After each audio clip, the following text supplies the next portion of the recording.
For the next 6 days, we're going to be staying on this boat going all the way from Panama down to Cartagena in Colombia. We're going to check out all of the San Blas Islands and everything they have to offer. Let's go.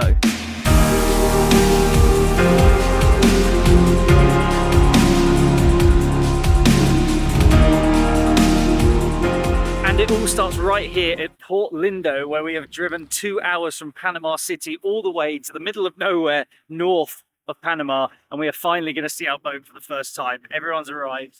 Let's jump on. This is a lot of big boats. I've not seen these up close before. I don't know what size ours is going to be. Let's have a look. We have found the boat. Okay, we've jumped on the boat, given our passport, paid the remaining money. We paid a $70 deposit before getting here, and now we paid the remainder in cash. Make sure to draw the money out before you come, because there's no ATMs here, but there is a toilet and a couple of restaurants which we're going to go and check out. And we got our room, which is at the front of the boat, which I'll show you a little bit later. Currently midday, we're going to grab lunch, and then we're going to head out about 4 p.m. to start our 5-day boat journey to Colombia. How mad is that? Okay, let's grab some lunch.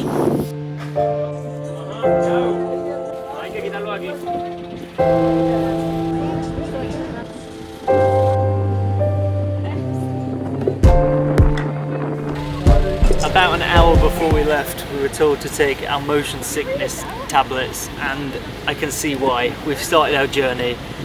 It's very rough. Let me try to show you. I have quite literally never experienced waves like this in my life. It is so big. I feel like I'm in that scene in Wolf of Wall Street. Yeah. How do you feel?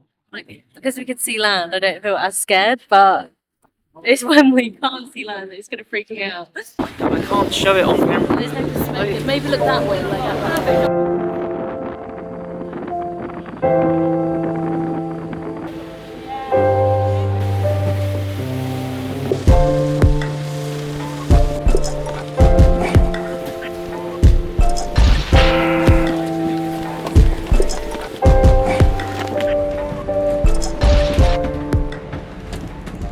Good morning. We had a really rough start last night. Apparently it was like 25 knots and the waves were 6 meters high, so everyone was being sick and it was pretty gnarly.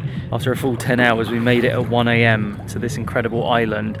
We slept, and now it's time to go and explore. We are now at the San Blas Islands. We're going to jump in and have a little swim. We had an amazing breakfast and it's time to go. You get all your meals included in this, by the way. After a very quick 30-second boat ride, we've made it over to one of the San Blas Islands. Now, part of this trip, yesterday was day 1, where we just prepared everything and left and sailed overnight. And then we've now got the next 3 days stopping at different San Blas Islands. These islands, there's hundreds owned by the indigenous people, and they are very cool. The water is crystal clear blue, and it's like Maldives vibes and obviously it's extremely natural because it's still owned by the native people. Incredible. We paid $20 to the local people to come on the islands, and it's well worth it. Look at this blue water. This is one of the bigger islands, so we're doing a big lap around, and there's nothing in between these trees, but as we've come through, we've seen that there's a load of corals washed up on the shore. So we're going to go scuba diving in here. Let's see if we can spot any coral.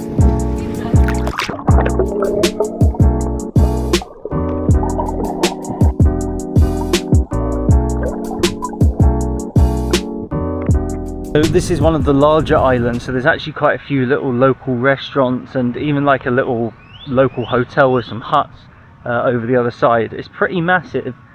Most of the land is just unused, but we're going to sit and chill on the beach because this is some of the most incredible beach we've been to. So this is our current setup. Eb gets to be in the sun and I get to be in the shade. For day 2 we have stayed on this island all day, even until evening. It's currently 7:30 p.m. and we are about to have dinner. We stay on here until about 9-10, get on the boat and sleep, and then we travel another 1 or 2 hours over to the next San Blas Island, see how dinner goes. And also there's little bars and things. We've had some drinks. It's very nice. But apparently this is the last sort of civilization one where there's buildings and things, so we've just had a nice shower, used the nice toilet, and we have to see how the one is tomorrow.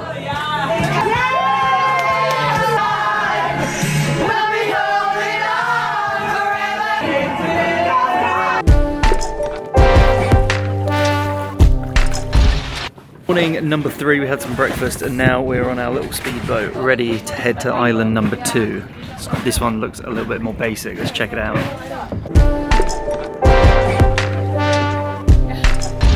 And welcome to island number 2. These are all like little paradises on their own.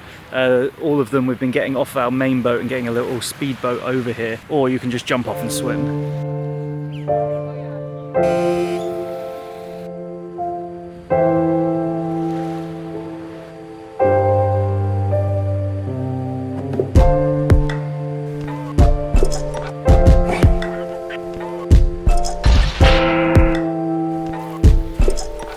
Okay, so we've spent about 30 minutes now walking around the entire island, and I've got to say, oh, one sec. It's pretty cool. It's actually nothing but an island, and there's one little family that live here in their little hut. Then you have some really nice beaches as per the other one, but this one's a bit better because it's completely us. We're the only people on this island apart from the family that live here, so it's very cool to see a different side of the San Blas, probably a little bit away from the tourist ones. You basically spend all day on these islands just relaxing and enjoying the beaches, so if that's what you're into. But now we're gonna head back and grab some lunch. I'm no surfing expert, but I think this just might work.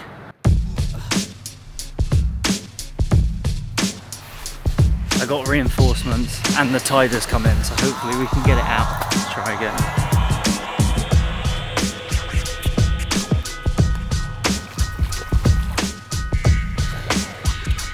Our normal routine is pretty much I go exploring and Eb is sunbathing. I think she's asleep.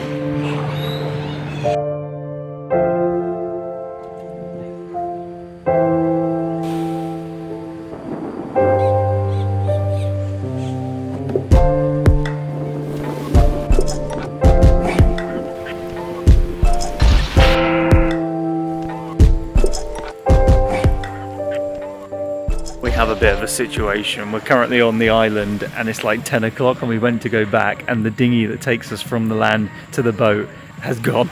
So the guys have just like frantically run around and tried to find it, and now they're like kayaking out to try and get it from the middle of the ocean. We've gone over to ask this other boat that's docked up for some help. They've got a little dinghy that they're going to drive around with a motor to try and find our one somewhere out there.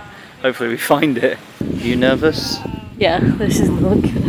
That's their boat, that's our life-saving raft, and then there's our boat. Yeah.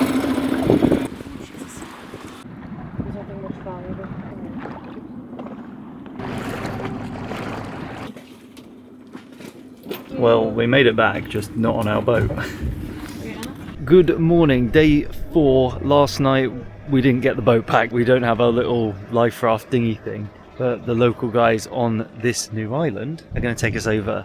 This island apparently is the best one. This is where you pay the $20 to the indigenous people, and it looks incredible. It looks like some sort of resort, so we'll take a full look around. But first we've got to start the day with breakfast. I didn't sleep very well, so I'm like...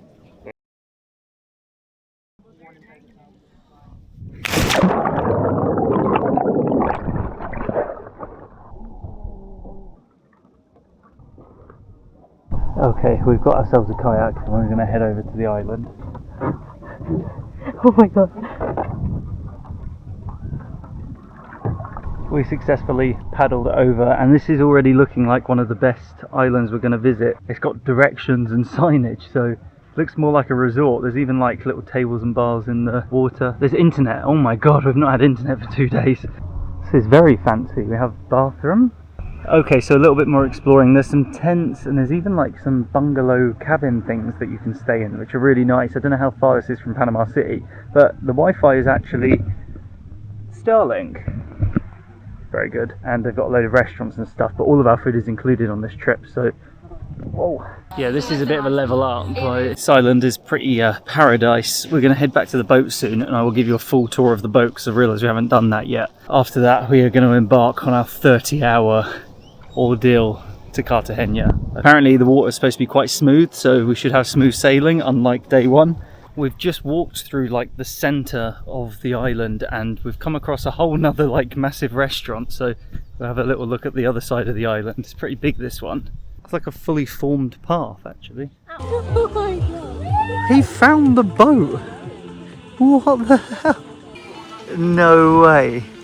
And finally, let me give you a tour of this boat. So as you can see, there's this seating area which we could all barely fit around, which is where we had our 3 meals a day. And then as you come down, there is a toilet which is a very, very small size, and then there is a lot of rooms dotted around, but this is our room. Now it is extremely tight in there. You really couldn't fit your bags. You can put your bags in the front of the boat and leave them there, but you can't access them for the week. And there is really not a lot of room to move around here. There is the front area of the boat, which is really nice to sit and chill, and there is these little like hammock net bits at the front, which are really nice, but as you're going over the water does come in and hit you.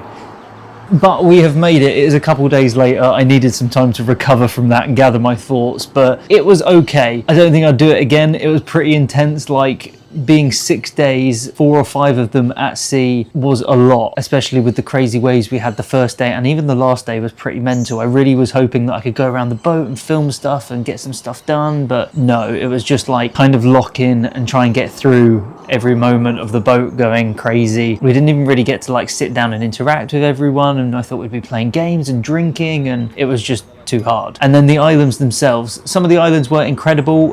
We stopped at 2 really nice ones which had like some facilities and showers and things that really helped, because you can't really shower on the boat at all. But the middle island we stopped at, there was nothing. The islands themselves were really nice, but when you consider that you can just do a day trip from Panama City out to the San Blas Islands for like $100, I would much rather do that and then fly to Cartagena or Colombia. I thought this was going to be a big epic part of the adventure, and I'm never really negative on the channel, but I don't think I'd do it again. And like, yeah, it was, yeah. And considering it was $750, that is a lot of money. Like, you could have easily got a flight and hotels and food and everything instead. But yeah, hopefully I documented it a little bit for you guys to see if this is something you want to do. Don't let me put this off. If you're into boats and sailing and being a bit more carefree than wanting a shower every day, then this might be one for you. But that does mean we have reached Colombia. So we're here, we're going to be exploring Colombia for the next 3 or 4 weeks. To drop us a comment of anything we should be getting up to while we're here, and make sure to subscribe for more epic adventures like this. Thank you guys for watching. Don't forget to like, comment, subscribe, all that good stuff, and I will see you in Colombia next time. Boom.